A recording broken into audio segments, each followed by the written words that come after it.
Hi, my name is Debbie Henderson, and I'm here today to help you to heal on your recovery path from your narcissistic abuse with education, science, and spirituality.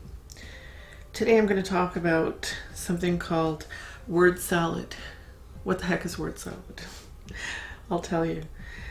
I distinctly remember many times being in a conversation with my narcissistic partner and thinking, this isn't normal. In fact, it was crazy making.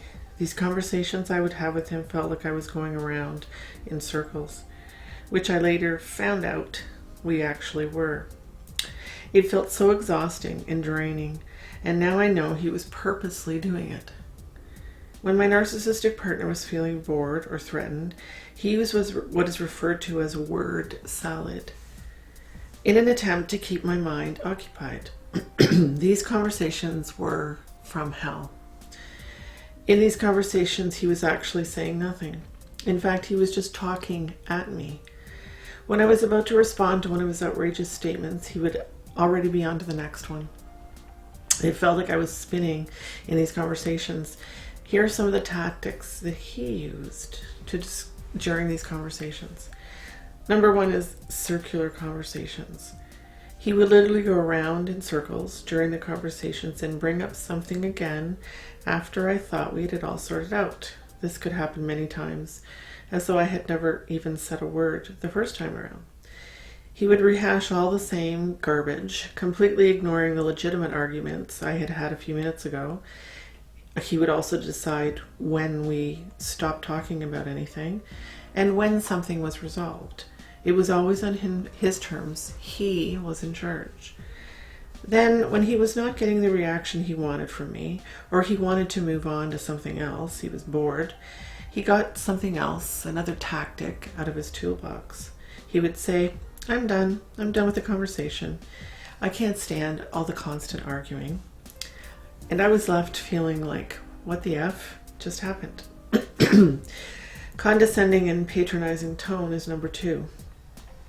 He was a professional at this one, talking to me with his calm, cool demeanor, like he was mocking me, goading me, and gauging me to see how far he could push me, when then he would smirk at me with an air of satisfaction. The point of the word salad was to unhinge me and ensure he was keeping the upper hand. It was always a competition for him. Number three, accusing you of doing what they're doing themselves.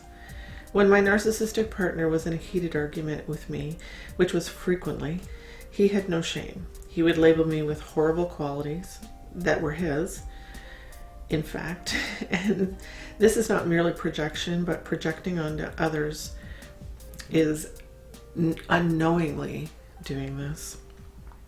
He knew exactly what he was doing when he was smearing me with his own flaws and waiting for me to react and telling me I was demanding or selfish or limited, a personality disorder, I had a menial job, or other disrespectful defamations. Number four, bringing up the past wrongdoings and ignoring their own. If I happened to point out something he was doing, he would bring up something totally unrelated that I had done in the past, which could be the past couple of hours, past couple of days, or years ago. It never helped. He never helped me with any cleaning in the house. I mean, not lifting a finger. And if I was to ask him to help me, because I had a full-time job and 2 children to look after, he would tell me he had helped me if he did some dishes, perhaps once a year. Or he would ignore me as though he didn't even hear what I had to say. Or later that day, he would come home even later than his normal time, saying that he had to stay late at work. He also used to use the term, I'm not a maid, I'm not your maid, when I asked him to help out. Number 5 is multiple personas. When I was involved in conversations with my narcissistic partner, he would frequently show many different parts of his personality. One minute he'd be insulting me, and the next minute he would be soft-spoken and sensitive. The next he would sneer at me and say, "What are you talking about? I never said any such thing. You must be confused. I was then left feeling uncertain and dazed and not knowing who these people were inside him who I had just met. I learned later that this was him. In fact, it was all him, period, whoever might be showing up that day. Number 6, excuses. My narcissistic partner was excellent at this one. He would promise the world, but it never happened. His words never matched his actions. For example, he'd say, "I'll fix that bathroom door." That took 3.5 years for that to be done, and someone else had to come in and fix it.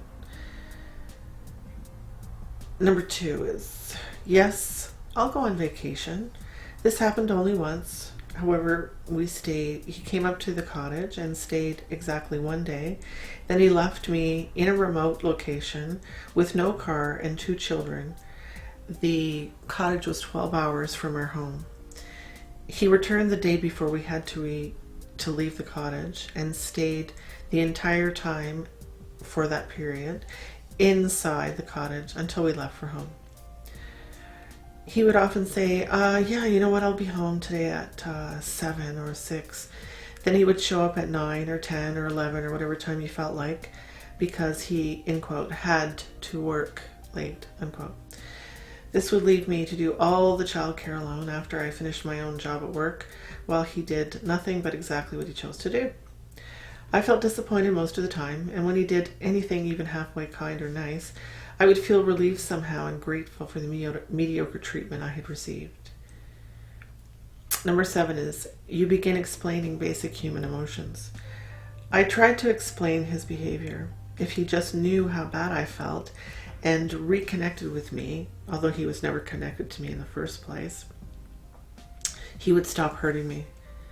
But later I learned that he would never stop. He would not have hurt me in the first place if he was a decent human being. He is a narcissist, and in fact he is a malignant narcissist. He would only be pretending to be a decent human being anyhow, unfortunately. What in the world just happened? So I felt drained and exhausted by these conversations, and I would obsess over the arguments, which never accomplished anything. I would have many backup, pre-thought arguments ready to respond to all the points that were not addressed. It never worked. In the end, I would still feel exhausted, and I just wanted it over. I would be the only one apologizing also. I hope that you found this to be of some eye-opening and useful. I know before I knew all the tactics and behaviors that my narcissistic partner used, I felt very confused. When I found out and educated myself about who he is, I felt a sense of relief and I felt empowered. You are not alone on your healing path. I felt that way when I first started out, and I hope that in some way reading this and knowing that there are other people that have gone through what you've gone through, and that I have completely actually healed from this narcissistic abuse, that I can help you. Thank you, and until next time, bye.